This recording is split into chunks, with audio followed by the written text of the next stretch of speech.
This is the Human Action Podcast with your hosts, Jeff Deist and Dr. Bob Murphy. Ladies and gentlemen, welcome back once again to another episode of the Human Action Podcast.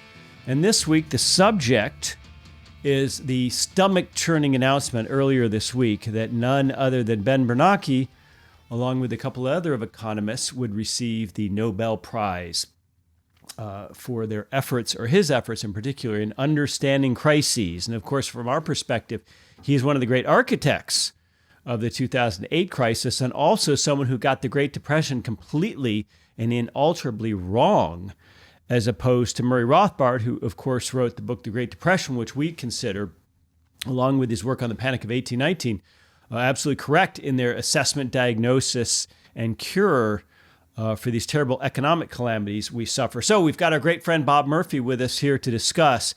And Bob, you know, there's so much to say about Bernanke. Some of those years I was in D.C. with Dr. Ron Paul when he was on the chairing the Domestic Monetary Policy Subcommittee within the Financial Services Committee. So as a result of that, basically he had two opportunities every year to question Bernanke. Let's just briefly address Douglas Diamond and Philip Dybvig, the two other co-winners. What's their story? Okay, so yeah, I'll try to say this succinctly, and then you can ask me to unpack it if you want, Jeff.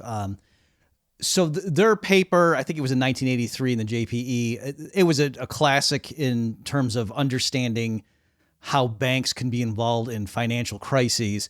It's a little bit hard for me to convey to regular people who have not gone into a doctoral economics program that mathematical economics is so sterile, and not because the people are dumb. They're not. They're actually really sharp. It's just to form the way they try to model things and formally have it in there in equations and things where you can just do literal proofs to like say, oh, this is going to happen, and here's my theorem 2 of this paper.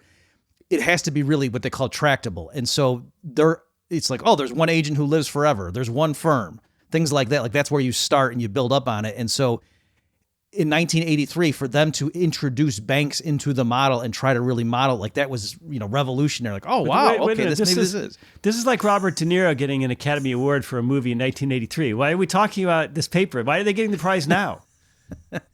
So, I mean, I don't know so much about that per se. So they had banking, and then also when we talk about Bernanke too. So that's his academic work. It involved banking. So that's the way they're lumping that together, saying shedding understanding on how banking affects it. But what's funny is everything they're doing here, the Diamond-Dybvig model, it's basically just talking about maturity mismatch or fractional reserve banking. It's a real simple 3-period model or 2-period, I should say, where the savers, they give money to the banks, but they want to have the option of pulling it out next period, but the banks want to invest in a 2-period production process. And that's the model. And I've seen Dybvig like in interviews with people, and they're asking them like to unpack what's going on, and that's it. Like that's the fundamental thing, and that was the brilliant insight in 1983 that then spawned a whole literature. And so, from an Austrian perspective, where that's the debates over fractional reserve banking, and Rothbard in particular, I believe correctly amplifying what was in Mises all along, that's the essence of what causes the business cycle in market economies. It's kind of funny to see that.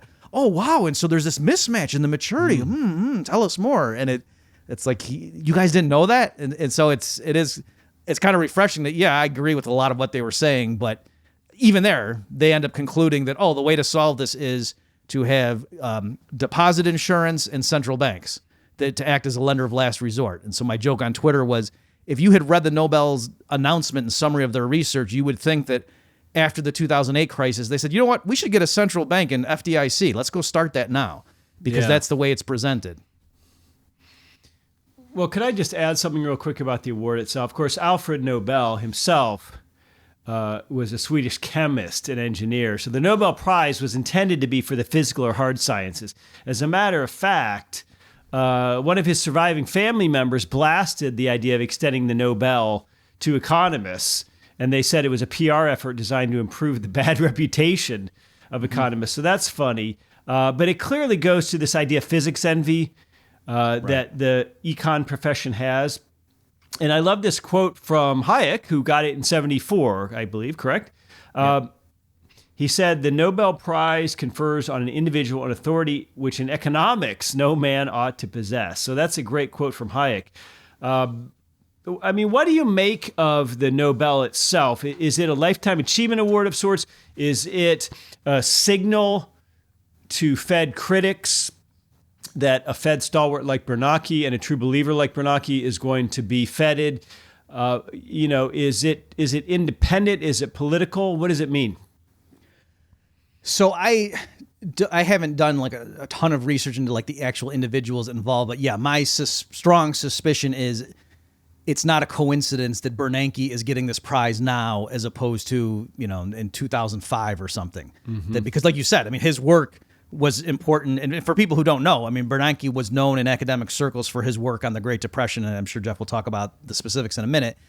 It's so, that they're not making that up out of thin air, that he was an authority on that field. And that's why when the crisis broke out, a lot of people who are very trusting of the establishment said, oh, good thing we had Bernanke at the helm because he's an expert on this stuff. So that's true. But in terms of, why did he get the prize now? So given that they were going to give it to Bernanke, then it made sense for them to give it to Diamond and Dybvig too, because again, they all worked on the role of banks in financial crises. So it's not supposed to be a lifetime achievement award. It really is supposed to be that, they had this one specific thing. But in practice, for something to be considered important enough to get the prize, it should have spawned a whole literature, that like this. So it's kind of, in theory, it's supposed to just be for this specific accomplishment, but in practice, like most of the people have a whole body of a lifetime of work that's built up around it. And there's usually this huge lag. Like the guys who just got it for physics, the one guy, like I think their original paper was back in 1969, the guy said. I heard him on NPR. Wow. So there is this lag of being recognized. Now, of course, Bernanke was at the Fed from 2006 to 2014, nominated by W, renominated by Obama. And he had a lot of exchanges with Dr. Paul in front of the Financial Services Committee. We might post one or two of those YouTubes. Thank you, Madam Chairman, and welcome, Chairman Bernanke. I want to make a brief comment, and then I want to ask a question about the IMF. My brief comment is a comment about the answer you gave Mr. Brady about monetizing debt.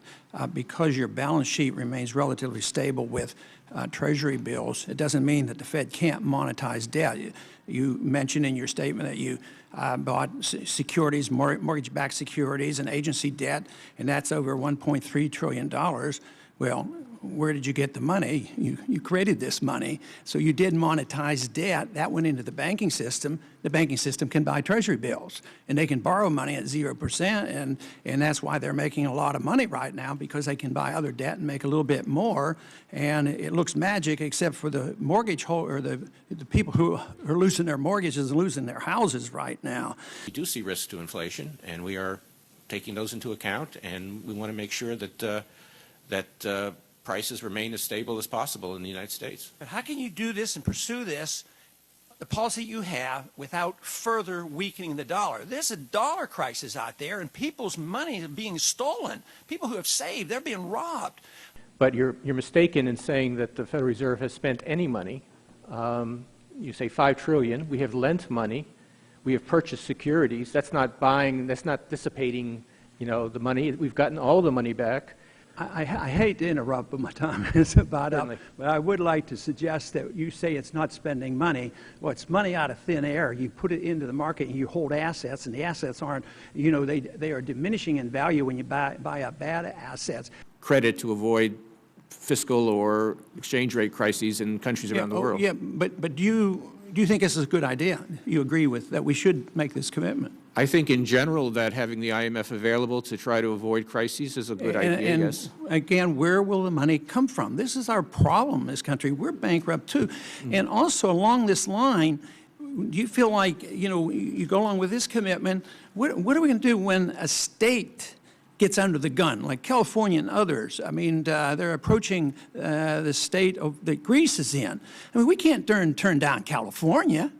I mean, if we can bail out all these banks and they get off the hook, and now they're making billions, and their executive officers are cleaning up, do you think we would ever turn down California or any other state that gets in the same situation? Well, that's Congress's decision. Well, you bailed out a lot of people from the IMF. You have the capability of buying up some debt and doing all these kind of things. We can't even audit you to find out what you do. So you can do anything you want. one of the infamous ones was in 2010, where Dr. Paul was asking him, gee whiz, isn't all this unprecedented balance sheet expansion as a result of QE, of which Bernanke is really the mastermind. I mean, he created QE. Doesn't that worry you? And of course, the 2010 level of Fed balance sheet seems quaint by comparison to today. But nonetheless, I believe between 2007 and 2010, it had gone from less than $1 trillion to well over 3 and approaching 4.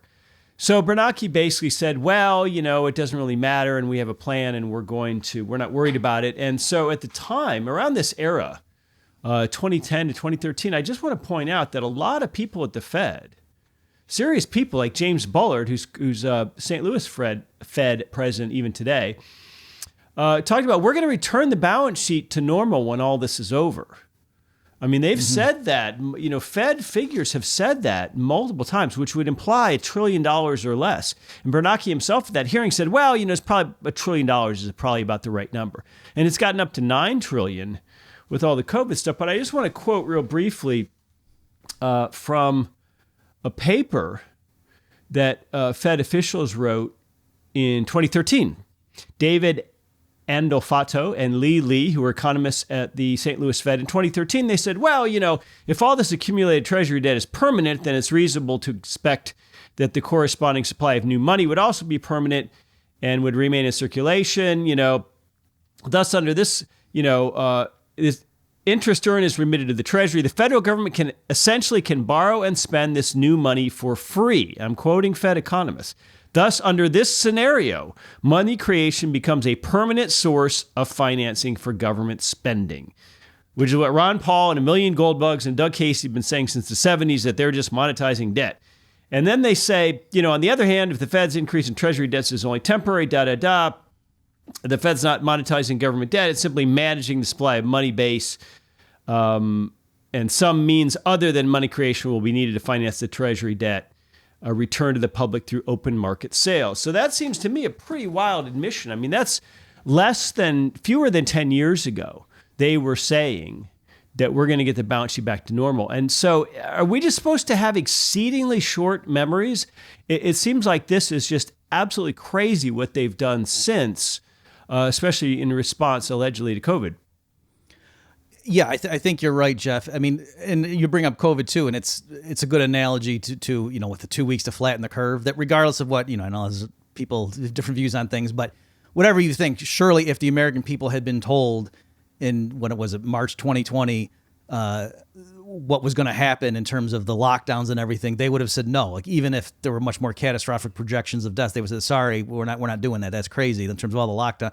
But that's not how it was. It was dribbled out. 2 weeks, and then it just kept getting dribbled out. So I think you're right. It's the same sort of thing. If markets had been shown in the fall of 2008 how big the balance sheet was going to be in 2022, the dollar would have crashed. And they would say, well, you're out of your mind, and that wouldn't have worked. But again, because they did it, assuring people, no, this is a temporary thing. We're going to suck that liquidity right out. And, Bernanke went out on 60 Minutes.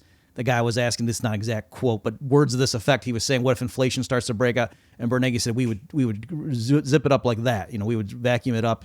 And he said, there's no doubt in your mind. You're not worried. He said, no doubt in my mind. And so then, and plus it was a panic at time. So the demand to hold money increased. So then when the dollar didn't crash in the first year or two, then everyone just kind of said, oh, all right, they must have it under control. It was almost like a self-fulfilling prophecy. And so, since they got away with it then every time the markets stumbled, this did another round of QE. And then, of course, with COVID too. Why not? If interest rates are rock bottom levels like that study you were reading, it seems like it's free money. Why wouldn't we just create $1 trillion and have the Fed monetize it, in that debt and so forth? And there doesn't seem to be a problem right now. Why not just keep doing that? So, of course, at this point, we are seeing the fallout from that with price inflation and so on. But still, that's what they were doing. And you're right. If people had seen up front, this is where this is headed, I think they would have balked. Like, investors would have shorted the dollar and treasuries and whatnot. But because they were told that, no, this is a very temporary thing, we're going to unwind this as soon as the economy recovers. And now, they've changed what the regime is in terms of Fed policy, and they're no longer talking like that in terms of bringing the balance sheet back down to pre-crisis levels. Now, we might argue that Bernanke and certainly his predecessor, Alan Greenspan, were very much responsible for the crash of '08, and they were, in fact, the architects of it. Not just them as men or individuals, but the Fed governors over which and FOMC over which they presided. But nonetheless, just devil's advocate, give us the mainstream view that Ben Bernanke saved us in '08 from what would have been an outright Great Depression, and that he is the hero of that period as he was feted by Time Magazine. His own self-serving book is called The Courage to Act. Mm-hmm. Oh my gosh, this guy's JFK, PT 109. What's the mainstream argument that Bernanke did right to save us from a real economic catastrophe? Okay, sure. So the backstory is real quick. So the Keynesians in through the 50s and 60s were arguing that the Great Depression was caused because there was a liquidity trap. Private sector wasn't spending enough in terms of consumption investment, and governments needed to step in. And central banks tried. They pushed interest rates basically down to zero, but it didn't work because they were pushing on a string, and it was a liquidity trap. And so that's why you need huge deficits. So Milton Friedman and Anna Schwartz came along, said, no, what happened was the Fed in the U.S. was asleep at the wheel when there were all these bank runs that caused the quantity of money to shrink because of fractional reserve banking. When you take your money out of the bank, there's a sense in which the total number of dollars shrinks. And so it's given that the quantity of money measured by like M2 shrunk by a third over the first few years in the 30s, there you have it. That's why we had the Great Depression. And so Bernanke then comes along in his 83 paper and says, there's more to the story than that. It wasn't just the shrinking of the money supply. It was the bank failures themselves that contribute. And he had quantitative data to try to show it's not just with the timing and such, that no, it's the bank failures even before the money shrank and blah, blah, blah. And there's other countries where the money shrank, but the banks didn't fail and it wasn't as bad. So he was trying to really show there was something with massive bank failures per se that caused, that exacerbated the crisis. It wasn't just, as Milton Friedman suggested, that people pulling money out of the banks and the banks failing led to a shrinking money supply. So that's, what he did. And so his work is considered to show the importance of not letting the banking system collapse when there's a crisis underway. And so then, the mainstream view, the people who like Bernanke are saying, oh, it's a good thing he had the courage to act in the fall of 2008, and he just did whatever it took to save the banking sector. And so if he hadn't done that, if a lesser man or more timid person had been at the helm, they wouldn't have acted as much, and then there would have been a banking collapse, and then that would have made things even worse. And so so they're doing a counterfactual. They're saying, oh yeah, it was bad under his watch, but instead of it being the Great Recession, it would have been the Greater Depression had Bernanke not been there to save us from the worst excesses of it. So that's the idea. They're claiming it would have been a lot worse had he not done what he did. And do you think he made an actual novel contribution to the literature on monetarism? Yes, in the limited sense. Like I the said, guy just won a Nobel. Right. So is it worthy of a Nobel? It's hard for me. With a lot of this stuff, it's like, I understand when you read the papers, you can see, because it's like the rules they play by. Yes, it is hard to get basic things. It's sort of like when a bunch of those Chicago school guys won the Nobel Prize for their work on like portfolio theory. And I remember some people at the time were saying, okay, so they just basically said, don't put all your eggs in one basket. And the defenders were like, well, yes, but it's hard to show that rigorously why that's true. So that's kind of the same thing here. Okay. But what Bernanke said is, oh, if there's thousands of bank failures when the economy is already faltering, it's extra bad. And he, why? Well, because banks perform like what his paper showed is, banks perform important functions like credit intermediation. And so if that all of a sudden stops too in 1931, that's bad, because now savers and borrowers can't meet each other. And so that hurts. And so, yeah, that's true insofar as it goes, but, his solution, so therefore we need, the Fed to come in and do all these things to save the banking sector, I would obviously say is right. Let me just mention one thing, Jeff, because a lot of people, of course, are taking pot shots saying, oh my God, Bernanke engineered the crisis, or at least he didn't stop it. And then, so we're giving him a prize, but then his defenders say, no, the prize is for his academic work. But even that's not a good defense, because on its own terms, like the way the announcement reads is, these men, enhanced our understanding of banking and how it can lead to crises. Well, if that's true, it certainly didn't help Bernanke's understanding, because like you said, Jeff, all throughout when he was either, on the board or then becoming the chair, he famously or infamously didn't see this coming or was lying about it. So for people who haven't seen it, go to YouTube and just say Ben Bernanke was wrong. And there's a hilarious compilation every step of the way from 2006 onward. He was saying, oh yeah, there's a problem with housing, but it's going to be contained to the, subprime market. And then, housing in general is in trouble. We're not going to have a recession. Then, we're going to have a recession, but it won't be too bad. Oh, it's going to be pretty bad, but we'll bounce back. Just every step of the way he was wrong. And so it's like, well, if his own work didn't help him to see what was coming, then why are we giving him a Nobel Prize for it? How much could it have contributed to our understanding if it didn't help his understanding? So would you characterize him as a monetarist in the Friedmanite sense? Is that his school of thought?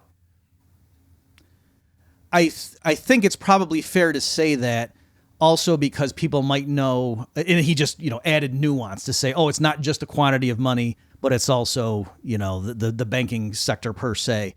And 2 points on that, because he famously said to Milton Friedman, like it was, I don't know if it was his birthday party or something. It was in the early or mid 2000s where Bernanke said, I'm paraphrasing, folks, but he was at an event where Milton's being honored, and Ben says, I'm going to slightly abuse my privilege as a member of the Fed to say to you, you're right, Milton. We caused the Great Depression, but thanks to you, it won't happen again. Words that would come back to haunt him, during the so-called Great Recession. So there's that element. So he's clearly praising, Friedman. So in that sense, yes. But also he's famously known as like Helicopter Ben. And so that, his recommendation in other contexts, particularly talking about what Japan should have done in the late 90s, what, he was saying, if expectations are, if people expect deflation, by which he meant falling prices, you got to snap them out of that. And, if you had to do it in principle, just have the helicopters drop money. Like you got to get out of that. And so, yes, in that sense, for sure, he thinks the quantity of money is a critical variable in explaining all this stuff. Well, in terms of the George W. Bush stimulus checks and also the stimulus payments under both Trump and Biden in just the last couple of years, I mean, those were helicopter drops in a sense on the fiscal side. That was actually direct cash checks sent to individual households. I mean, it's imperfect, but that's an attempt at what we call helicopter money. Right. And for people who never heard that phrase or they don't know the distinction, so that normally Fed operations are they buy assets and then that money enters as reserves into the banking system. And for it to get in the hands of the general public, then the banks have to make loans. And so to circumvent that, you could just like directly put cash in people's pockets or checking accounts, or drop it out of helicopters. Right. So that's where the distinction being drawn is in terms of conventional operations versus how do we get money directly in the hands of the people because we want them to go spend. So right, Jeff, and even there it was the Keynesian criticism of that stuff was, well, some of these people might save. You expect you give a bunch of money to households when the economy's bad, they're going to like pay down credit card debts. And we need them to go spend. How about if they buy scratch-off tickets? Well, that would help education. And liquor. Right? Yeah. Well, I want to talk about Bernanke's courageous period in 2008 because there was obviously his monetary policy machinations, which resulted in these huge QE purchases, this whole new program, which is still, in a sense, been with us up until COVID. And second of all, there was the fiscal side. There were some huge bailouts, TARP and otherwise, during that period. But I want to go to David Stockman. I happen to really like his book, The Great Deformation. I think it's the single best explanation, behind the scenes look at that period of crisis, Lehman Brothers, all the other things that happened during that time. And David Stockman argues that what he calls the BlackBerry panic of 2008, meaning back then everybody had a BlackBerry, or the financial tech, the Wall Street guys had BlackBerries instead of whatever iPhones they have today. So he said that I'm quoting him, the non-financial businesses of Wall Street would have been largely unscathed. And then he extrapolates, that mom and pop businesses out in America would have been largely unscathed. And he says, well, both the corrections of 1987, Black Friday, I think it was called, in October of 87, and also the tech burst in 2000, 2001. He said, in terms of stock market losses, equity market losses, those were actually both bigger. We didn't have all the extraordinary Fed responses. We had the Greenspan put, but we didn't have the quantitative easing buying. And neither one of those crashes caused a general depression or even severe recession. So do you agree with Stockman that we should have let all the bad debt and all the financial engineering just sort of wash its way out through bankruptcy and insolvency proceedings, and that the general American public would not have been thrust into a depression? Yes, I do agree with his analysis, and I second your endorsement, Jeff. That David Stockman's book is great in terms of just really getting even to things like showing how if they had let AIG go down, people's life insurance policies would have been fine. Those were sequestered funds. It was it was a different wing that was dabbling in the credit default swaps and whatnot. He takes on the myth, your ATM card would stop working, and he goes through and shows that no, that's not true. So I think there would have been a bad recession. There would have been a huge crash, but if policymakers just kept hands off and let the thing wash out, like you say, I think, within a year, it would have been on a, hit bottom and on a solid road to recovery. With a lot of these things, when they don't intervene, then nothing big happens. And so it's not a historical event. So nobody even cares about it anymore. And so it's perverse where it's precisely because things were so bad that we look at it. And then there's this tendency, to view the people in charge as heroes. It's sort of like with presidents. If you're in office and there's a terrible war and thousands of Americans die, you're going to be considered a great president. Whereas if you use diplomacy and avoid war, nobody cares about you because there's nothing memorable in the history books. Right. So it's this perverse thing. Right. So it's a similar thing here. Had they averted the crisis, nobody would be saying Bernanke was a savior because, what did he do? But since he was at the helm when disaster struck, then all of a sudden, it's a good thing because it would have been even worse, is what the claim is. But no, I think it's the other way around. Well, so David Stockman's phrase, the BlackBerry panic, he gives 4 reasons that this crisis would have been largely contained within the financialized economy, the investment houses, the banks, et cetera, and would not have spread to Main Street, to all of us. He says, first of all, allowing interest rates to rise would have made debt more scarce, which would have been economically therapeutic.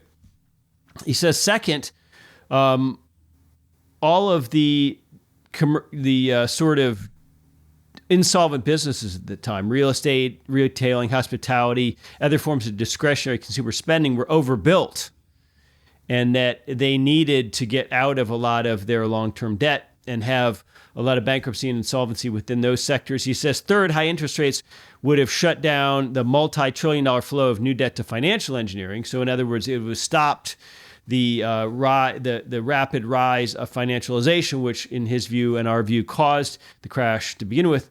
And finally, he says thousands of dramatically over-leveraged businesses like Extended Stay America would have declared bankruptcy, gone under court protection, continued to operate while they reorganized their debts and liabilities in bankruptcy court. And so for these 4 reasons, this crisis would have been contained. And of course, we'll never know now. That's the thing is Ben Bernanke can point to the fact that, a year after the crisis in Lehman Brothers, America didn't look like Mad Max, and he can declare victory on that basis, right? But what we can never know, and this is always a problem, I think, for those of us who think Austrian economics is largely correct. Per Byland's ground on this we have to sort of paint a picture of the unseen for people. And so the question is, what would have happened otherwise? And also, what in God's name did he put in motion that's going to blow up on our faces maybe now or maybe 5 years from now? In other words, sometimes what politicians and central bankers do, there's a very long lag time before we all pay for it. Yeah, all great points. And, as far as what Stockman was arguing, it's the same amount of farmland is there. It's not that the factories would have disappeared or that workers all of a sudden would have forgotten how to build things, right? So the raw materials and capital goods and so forth, that wouldn't have changed hands just if there were a financial collapse. And as you say, he was just arguing, well, we have procedures in place for when a company has liabilities that exceed its assets, it goes into bankruptcy, and then there's procedures that are used to work that out. And if it makes sense for the business to continue operations while they do the reorganization, they can do that too. So it's not even that, they would all have to shutter their doors and all those people would be out of work for a while. That's not necessarily the case either. So the point is there were going to be losses because bad investments were made, and then who's going to bear the brunt? And Stockman and other Austrians at the time were saying, how about the people who made those bad decisions? They should bear the, and their shareholders, they should bear the brunt of it, not taxpayers or not dollar holders through the, the Fed monetizing these things. So that, you're not changing. And so the way the defenders of the rescue efforts, to call it that, or interventions, let's say, would defend it is they would say, oh, the carnage would have been even worse. So you guys are wrong for thinking there's a fixed amount of damage. It's just a matter of who gets to allocate it where. That no, it would have been like a self-fulfilling crisis or a prophecy and a contagion and things like that. But again, with all this stuff, I mean, you can argue it one way or the other. It's hard to say. What we can do is to say what happened under Bernanke was not even close to, unprecedented, no other period in history like that. And it went hand in hand with what everyone agrees is the worst crisis since the Great Depression. So, like, prima facie, you would seem the burden of proof is on them. Because, in other words, it's not that we're saying, oh, nothing bad happened, but we think it could have been better. No, we're saying something awful did happen when they did their policies. And it's up to them to show, well, it would have been even more awful had they not done these things. Right, and this isn't just about 2008. There's a lot of people in our camps, including Ron Paul, who were warning about what was being created through, from 2000 to 2006 in that period where most Americans thought the economy was just fantastic, and after once the tech crisis was over, that was a period of very low interest rates, and that was a go-go period in the American economy. So in other words, we're not criticizing Bernanke just because of 2008. I mean, right, and I forgot to mention that because you asked that 2 minutes ago. You're right, so that. A lot of these things, there's a time lag involved, and that's the perversity. So now, it doesn't matter what Powell does and the rest of the FOMC. Like, I think there's going to be a big crash, and they can't just keep policy as it was with CPI going through the roof.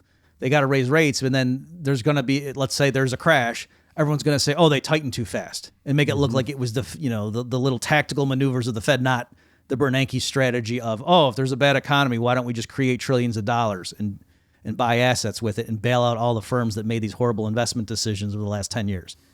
That, that there are consequences. And like you said, Jeff, these are all things that Austrians and others warned about in real time years ahead of the crisis. So this isn't just after the fact we're scrambling to come up with an explanation of what just happened. Like this is sort of predictable stuff. Well, Stockman also has a whole chapter on how the Obama-Bernanke bailouts on the fiscal side with TARP and stimulus, and on the monetary side with reflation of the bubble and QE, how these overwhelmingly benefited the 1%, the investor class, the owner class, as opposed to the Main Street folks that Stockman talks about. Right, and I think even on this podcast, a few months ago, Jeff, we were talking about this, how not that I would have been in favor of this, but on its own terms, you would think, okay, why didn't they go out and bail out, at least to some percentage, all the underwater homeowners? But they didn't do that. Just pay their mortgages.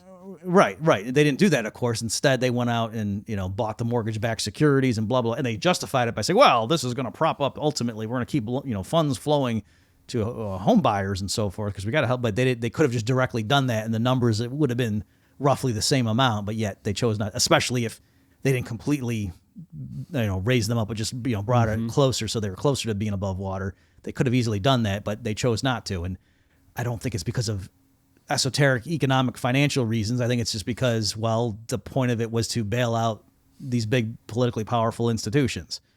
Isn't that remarkable? They could have just paid millions of Americans' mortgages with all that money, and then all those Americans would have been free to sell their homes or to move to maybe another part of the country if they lost their job, and all kinds of things. I think there are some folks on the left, some left progressives who have made that point. I believe Nomi Prinz made that point in a couple of her books. So it's interesting that everything seems to be top down in this.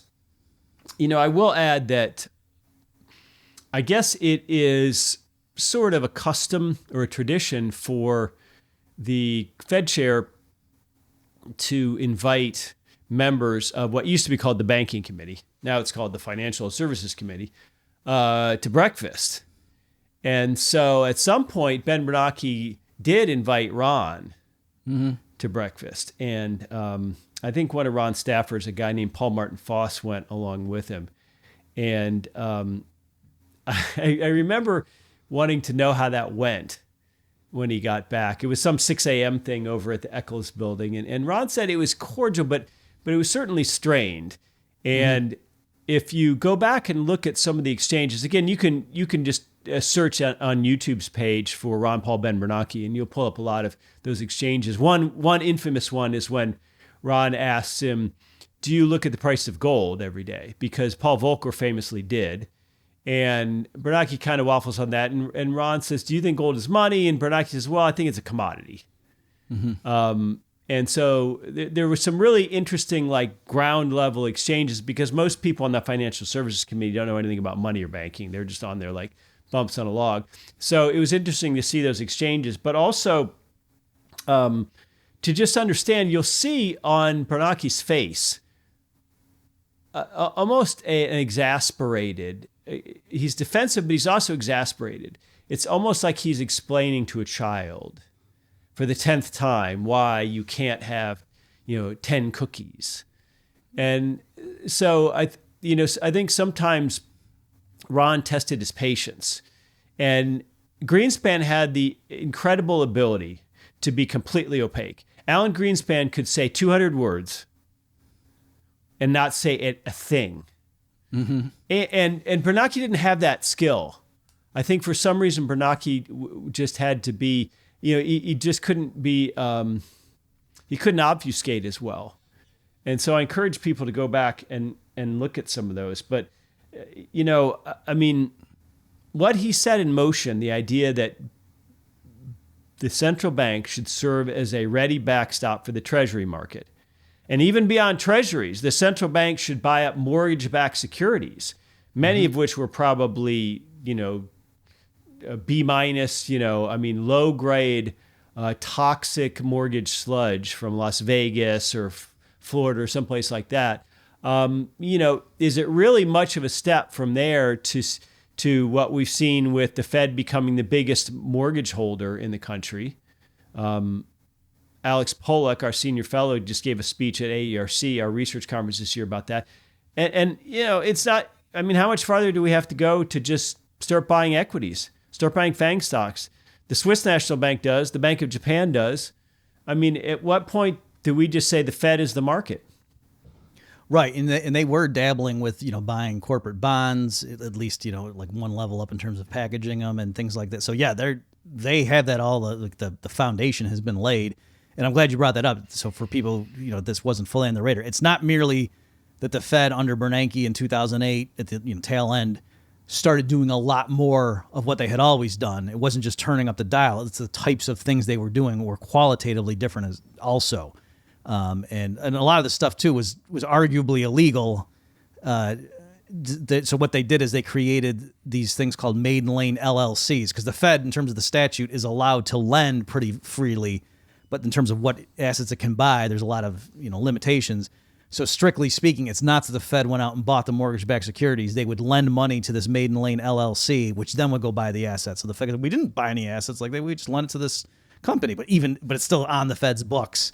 So it's sort of like, everybody knows what's going on, and this is just like a little quirky thing they did, and everyone looks the other way. Well, because they got to do that to save the economy. Well, what does this all mean? If quantitative easing is what they were then calling extraordinary monetary policy, the Fed buying assets to avert a crisis or a wider crisis, a deeper crisis, a longer crisis, is that now ordinary monetary policy? Is this just the new forever normal? Yeah, I think so.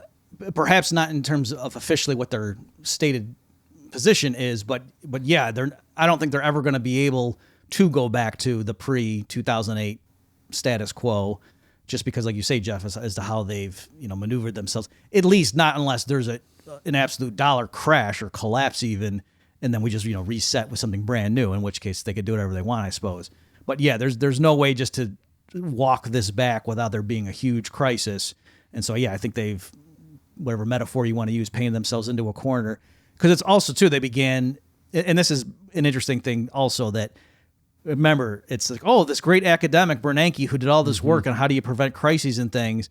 And so then he gets in there and they start doing QE, but then right at the same time, they start paying interest on reserves. So effectively paying banks to not make loans to their customers.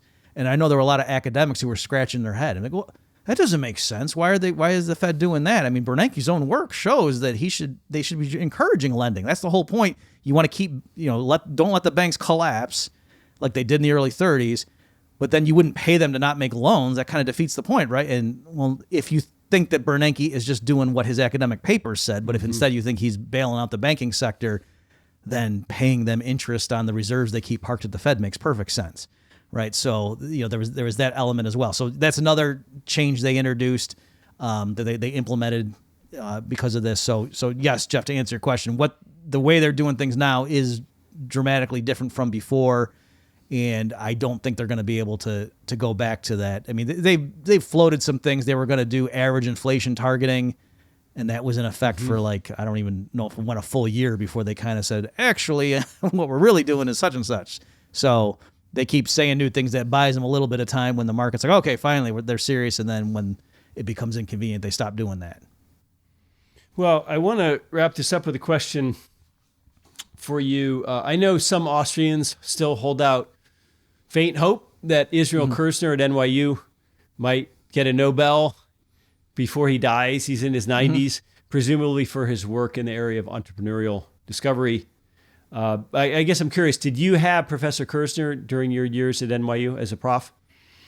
Yeah, so he wasn't teaching the PhD students any classes, but he was teaching them at my master's level history of economic thought. So I took that. And it actually screwed things up with my fellowship that I was going to have to pay out of pocket for my econometrics class because I didn't realize they were only going to pay for so much, and what history of economic thought was not necessary. So that was great, something I was doing on the side for fun. And so, but yes, to answer, I did take that class with him, and it was great. Yeah, it was very good. And the argument is that, which is somewhat plausible, is if William Baumol gets the prize for his work on entrepreneurship, which would totally make, and Baumol, he's written more books than most academics have journal articles, and I mean that literally. That's not an exaggeration. Okay. So and he was also at NYU, also pleasant guy. So if he, the claim is if he wins it, they can't not give it to Kirzner. Okay. And so they're both pretty old though, so we'll see. But I guess it wouldn't be shocking if he got it. So I don't think it's completely ludicrous for Austrians to hold out hope that could happen. Okay. Well, I'll leave everybody with this quote then from Murray Rothbard. What he had to say, writing in Human Events. Back in the day, Murray wrote for everything, National Review, Human Events, you name it. So he had this to say about Friedrich Hayek winning the Nobel in 1974. He said, it comes as a surprise on two counts, not only because all the previous prizes in economics have gone to left liberals and opponents of the free market, but also because they've gone uniformly to economists who have transformed the discipline into a supposed science, quotes, filled with mathematical jargon and unrealistic models, which are then used to criticize the free enterprise system and attempt to plan the economy by the central government.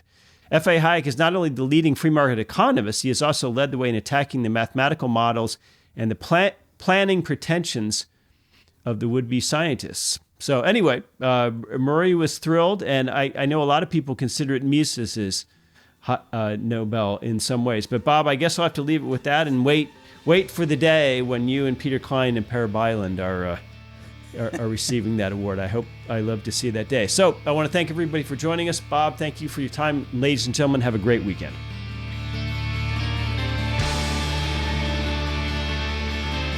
Check back next week for a new episode of the Human Action Podcast. And in the meantime, you can find more content like this at Mises.org.